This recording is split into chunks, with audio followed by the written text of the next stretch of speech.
आज की कहानी है हाउस वाइफ की अहमियत। माँ, बेटे और बहू तीनों ही खाने के टेबल पर बैठकर खाना खा रहे थे।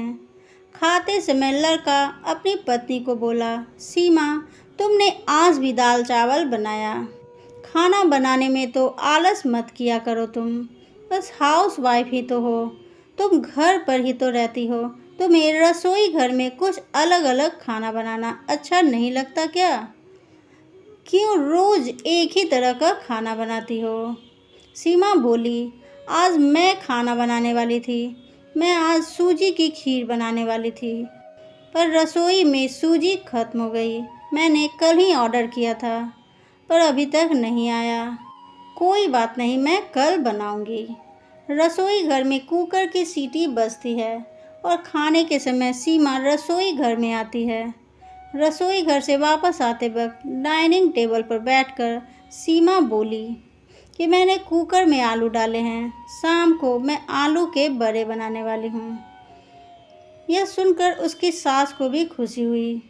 गोपाल बोला, अच्छा है, तुम दोनों को तुम्हारी पसंद की चीज़ बनाने में और खाने में बहुत मज़ा आता है। ऐसे में दरवाजे की बेल बजी।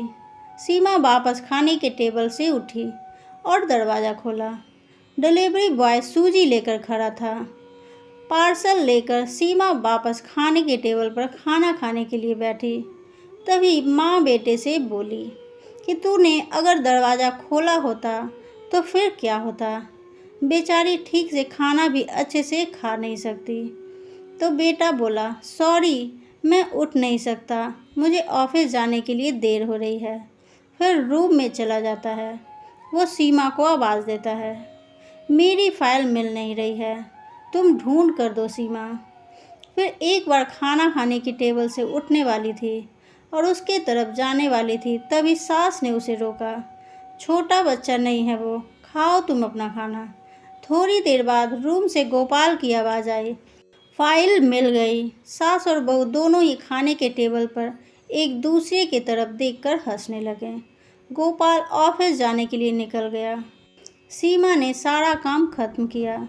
रात को आलू बड़ा खिचड़ी बनाती है। खाना देख गोपाल और सास खुश हो जाते हैं।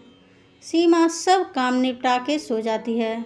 दूसरे दिन सुबह गोपाल उसके बेडरूम में फाइल ढूंढ रहा था और वो फाइल ढूंढने की वजह से बेडरूम पूरा अस्त व्यस्त कर दिया। गोपाल अकेले में बड़बड़ा रहा था। इस घर में कभी भी कोई चीज़ समय पर नहीं मिलती है। इन औरतों को कोई काम नहीं होता, इसलिए दिन भर इधर का सामान उधर करती रहती है। उसके आवाज़ से सीमा वापस उसके रूम में आती है और रूम की बुरी हालत देख उसे गोपाल पर गुस्सा आता है। वो गोपाल को पूछती है, आप क्या कर रहे हो? तभी गोपाल बोलता है, मैंने तुम्हें पिछले दिन जो फाइल दी थी वह फाइल कहाँ पर है? सीमा तुरंत वह फाइल बाहर निकालती है और वह गोपाल को देती है।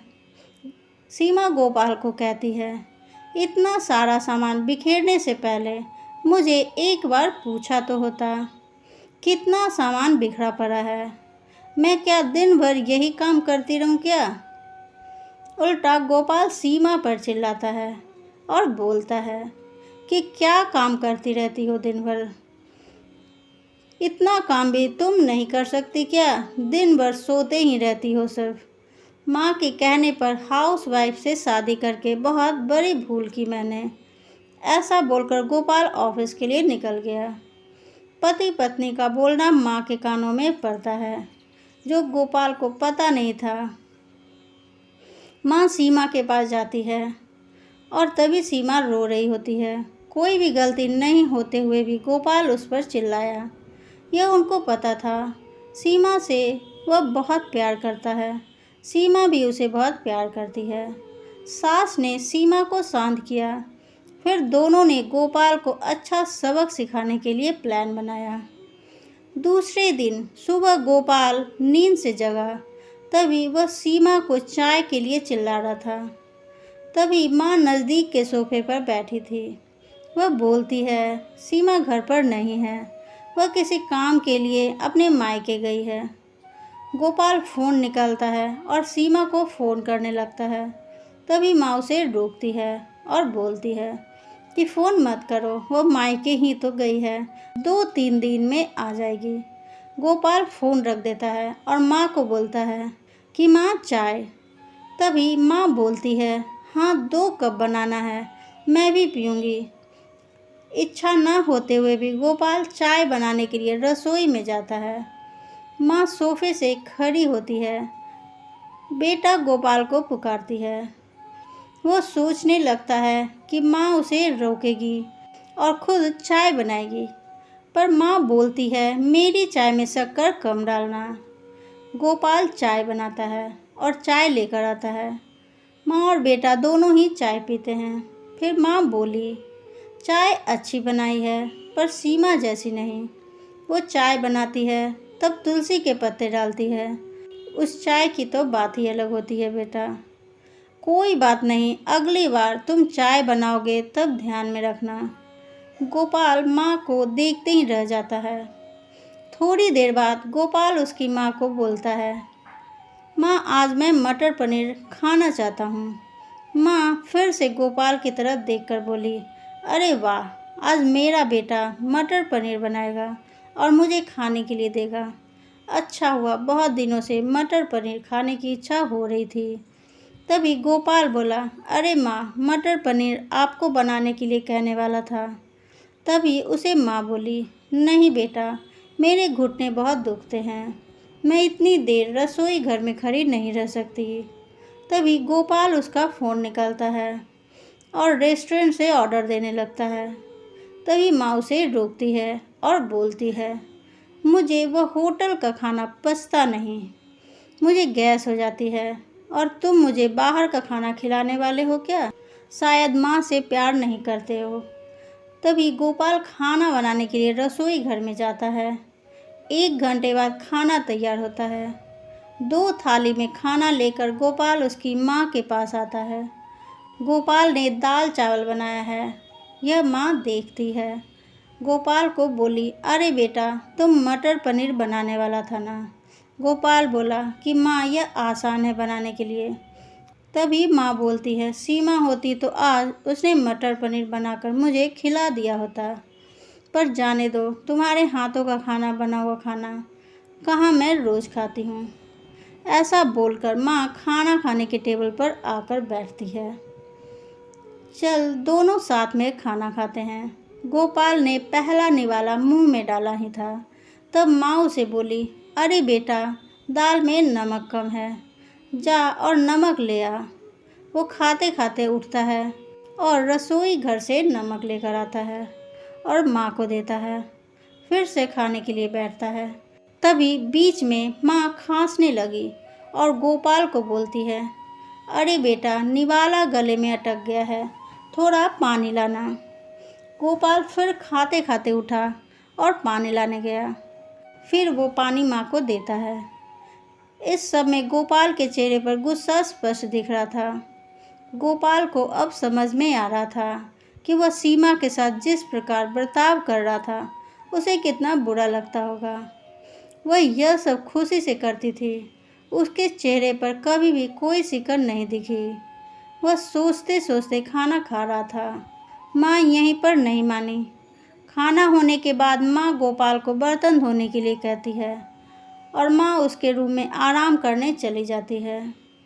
माँ उसे परेशान करने का कोई मौका नहीं छोड़ती। वो गोपाल को बुलाकर चद्दर ओढ़ने के लिए कहती है। उसके बाद गोपाल रूम से बाहर जाता है तो उसे माँ रोकती है और एसी का टेम्परेचर कम करने को कहती है।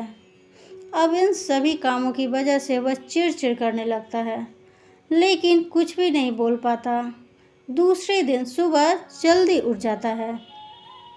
उसे ऑफिस जाना होता है, इसलिए वह जल्दी सब्जी काटता है, पर उसका ध्यान सब्जी की तरफ नहीं होता। वह सीमा का विचार कर रहा होता है। वो सोच रहा होता है, हाउसवाइफ का काम आसान होता है, ऐसा मुझे लगता था, पर सच में वैसा नहीं है। मैं कितना गलत बर्ताव करता था सीमा के साथ। मन ही मन पछता रहा था। तभी सब्जी काटते समय अपनी उंगलियां काट लेता है। वह उठकर बेसिन में उंगली धोने के लिए जाता है। ऐसे में सीमा उसके पास आती है और हाथ पर पट्टी बांधने लगती है। मतलब सीमा अपने मायके गई ही नहीं थी, गोपाल से छुपकर उनके ही घर में थी। यह तो सास और बहू का प्लान का एक हिस्सा था। गोपाल सीमा को देखकर खुश हो जाता है। वह उससे माफ़ी मांगता है। वह सीमा को बोलता है कि घर का काम करना कितना आसान होता है। तुम घर पर रहती हो, तुम्हें क्या काम रहता है, ऐसा मैं हमेशा बोलता था, पर एक ही दिन में मुझे सब समझ में आ गया। मैं तुम्हें ऐसा कभी नहीं बोलूँगा और इसके आगे हम एक साथ घर के काम करेंगे। अगर घर हमारे दोनों का है तो घर के काम भी हम दोनों ही करेंगे। दोनों का बोलना माँ बाहर से सुन रही थी। वह दोनों के लिए बहुत खुश थी। दोस्तों, मेरी कहानी पसंद आ रही है तो इसे लाइक करें, अपने दोस्तों के साथ शेयर करें। ऐसी कहानी देखने के लिए मेरे चैनल को भी सब्सक्राइब करें। तब तक के लिए थैंक्स फॉर वॉचिंग।